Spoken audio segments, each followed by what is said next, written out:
சரஸ்வதி பூஜை.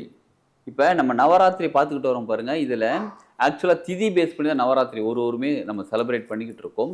கிழமைகள் நாட்கள் வரும்போது இது 10வது ஆகவும், ஆனால் திதியில் 9ஆகவும் இருக்குது. இப்போ நவராத்திரினால ஈவினிங் தான் நம்ம செலிப்ரேட் பண்ணிக்கிட்டு இருக்கோம். 6 மணிக்கு மேலே தான் செலிப்ரேட் பண்ணிக்கிட்டு இருக்கோம். எஸ், இந்த ராத்திரிக்கு பேர் என்ன தெரியுங்களா? 9வது நாள் வரக்கூடியது சித்தி ராத்திரி. சித்தி அப்படின்னா என்ன தெரியுங்களா?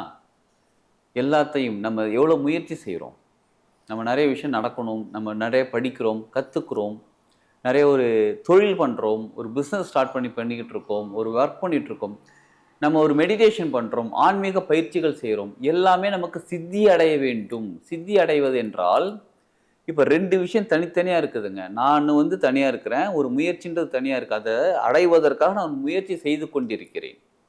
இந்த அறிவு எனக்கு வருவதற்காக, இந்த ஞானம் எனக்கு வருவதற்காக, அந்த பணம் சம்பாதிக்கிறதுக்காக நான் ஒரு முயற்சி செய்து கொண்டிருக்கிறேன். அந்த முயற்சி முழுமை அடைவதற்கான சக்தி இருக்கு பாருங்க, அதுதான் சித்தி பெற்றவன், சித்தி